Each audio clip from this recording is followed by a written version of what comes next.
Magandang araw po sa inyong lahat at mga kaibigan. Maligayang pagdating sa Negros, ang ika-4 na pinakamalaking isla sa Pilipinas, isang lupain ng makulay na kultura, matatag na mamayan at kasaysayang hinubog ng katutubong ugat, kolonyal na kapangyarihan at revolusyonaryong diwa. Dati itong tinawag na Buglas, ang kwento ng islang ito ay kwento ng pagbabago at tagumpay. Halina't maglakbay tayo sa paglipas ng panahon upang tuklasin ang nakaraan nito.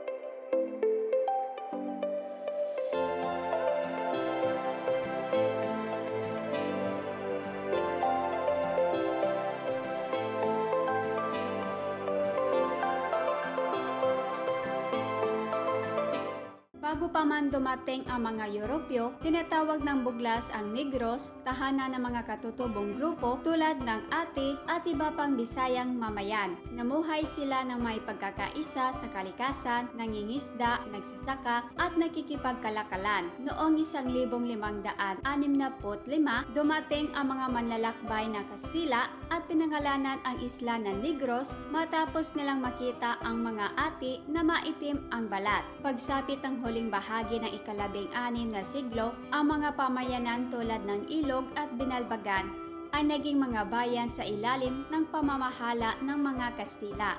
Unang pinamunuan ang Negros mula sa Panay, bago ito naging isang distritong militar at kabisira ay inilipat mula Ilog papuntang Himamaylan at sa huli ay sa Bacolod noong 1849. Dala ng mga Kastila ang Katolisismo at ang mga Agustino, Recollecto at Jesuita ay nagtayo ng mga simbahan at nagpalaganap ng pananampalataya. Ngunit ang tunay na nagbago sa Negros ay ang tubo. Noong ika-19 na siglo, nagsulputan ang malalawak na hasyenda at mga asukarera na nag-akit ng mga migrante at nagdulot ng pag-usbong ng industriya ng asukal na nagbigay ng yaman at hindi pagkakapantay-pantay. Noong 1800 hinati ang Negros sa Negros Occidental at Negros Oriental na naglatag ng daan para sa isang makasaysayang pag-aalsa. Noong ika-3 ng Nobyembre 1898, pinangunahan ng mga Negrense revolusyonaryo sa pamumuno ni General Anicito Lacson at Juan Araneta ang isang matapang na pag-aaklas laban sa mga Kastila. Gamit ang tusong taktika tulad ng piking rifle at kanyo na gawa sa kawayan, tinakot nila ang mga Kastila sa Bacolod. Noong ika-5 ng Nobyembre 1898, sumuko ang mga Kastila ng walang labanan at ipinanganak ang Cantonal Republic of Negros na si Anicito Lacson ang naging pangulo. Ang panandaliang republikang ito ay nanumpa ng katapatan kay Emilio Aguinaldo at sa unang republika ng Pilipinas na ginagawang sagisag ng paglaban ng mga Pilipino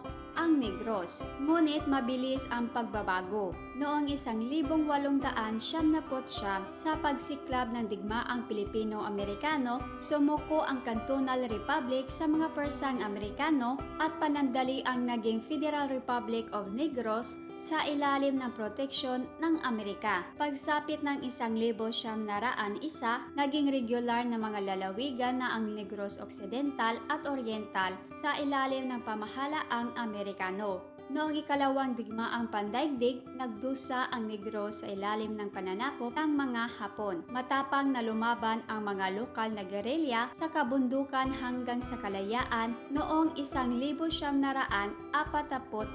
Sa kabila ng lahat, nanatili ang diwa ng isla na nakaugat sa ekonomiyang nakasandig sa asukal at sa matibay na komunidad. Matagal nang nakatali sa industriya ng asukal ang ekonomiya ng Negros na nagdulot ng kasaganaan at pagsubok. Noong dekada 1980, bumagsak ang presyo ng asukal sa pandaigdigang pamilihan na nagdulot ng Negros famine at nag-iwan ng libo-libong manggagawa sa asukal at sa kanilang pamilya sa kahirapan. Ngunit muling bumangon ang Negros, pinasigla ang ekonomiya at ipinagdiriwang ang makulay na kultura sa mga fiesta tulad ng maskara at buglasan at sa mga makasaysayang mansyon ng mga hasyendero ng asukal. Ang Negros ay nahati sa dalawang lalawigan, Negros Occidental at Negros Oriental, na parehong may natatanging atraksyon para sa mga lokal at turista.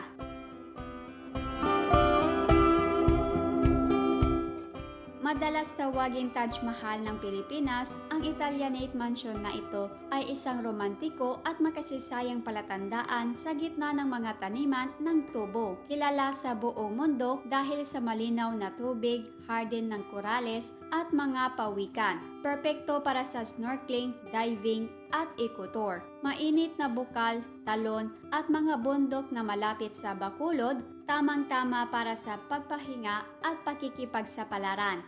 Tahimik at tanawing dalampasigan na kilala sa gintong buhangin at payapang tubig, perpekto para sa paglangoy at panunood ng paglubog ng araw. Tinaguri ang Maldives ng Pilipinas. Tampok dito ang kamanghamanghang tanawin at mga paglilibot para manood ng dolphin. Mapayapang lawa na napapalibutan ng luntiang kagubatan, perpekto para sa kayaking, birdwatching at hiking. Ang pinakamataas na talon sa Visayas na mararating sa pamagitan ng isang tanawing lakaran, sikat dahil sa matarik nitong bagsak at likas na ganda. Isang marine reserve at wildlife sanctuary, mainam para sa snorkeling, kayaking at pag-aaral ng konserbasyon. Ang pinakamataas na bundok sa Negros at isang aktibong bulkan, sikat sa trekking at mga lakbay kalikasan.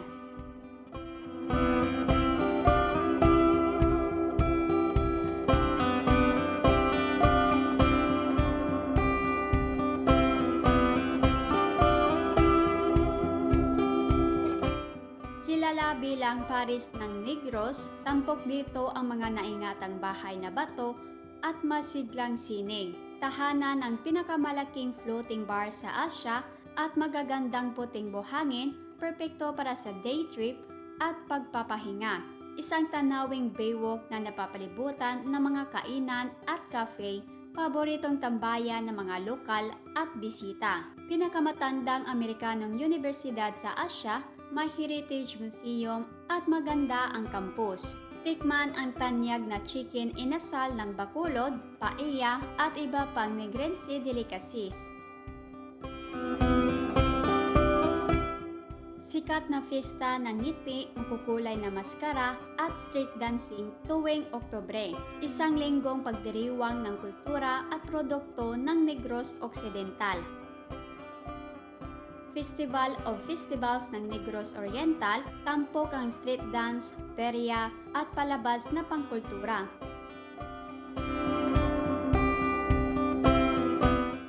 Snorkeling at diving.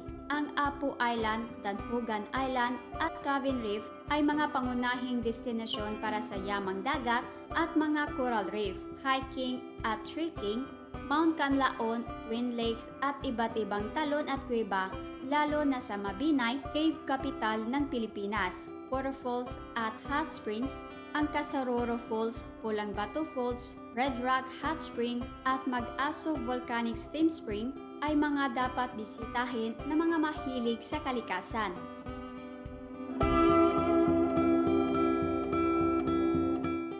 Maraming salamat po sa pagsama sa paglalakbay sa kwento at hiwaga ng Negros, isang lupain kung saan bawat yugto ay puno ng katatagan, revolusyon at muling pagbangon. Mula sa pinagmulan nitong buglas sa panahon ng Kastila, pag-usbong ng industriya ng asukal at pagsilang ng Cantonal Republic hanggang sa makabagong fiesta at likas na yaman na natiling buhay na patunay ng diwang Pilipino ang Negros. Maging ito man ay paghanga sa The Ruins, paglangoy kasama ang mga pawikan sa Apu Island, pagpahinga sa mainit na bukal ng mabungkal o pagtikim ng chicken inasal, laging may bagong tuklasin dito. Maglakad sa makasaysayang kalye ng Silay Abangan ang paglubog ng araw sa Sugar Beach o makisaya sa Mascara at Buglasan, tunay na hindi malilimutan ang Negros para sa bawat biyahero. Ang Negros ay higit pa sa isang destinasyon, ito ay kwento ng tagumpay, tradisyon at pagbabago. Kung nagustuhan po ninyo ang paglalakbay na ito, huwag kalimutan i-like, i-share at mag-subscribe para sa mas maraming pang paglalakbay sa iba't ibang panig ng Pilipinas. Hanggang sa susunod nating video mga kaibigan,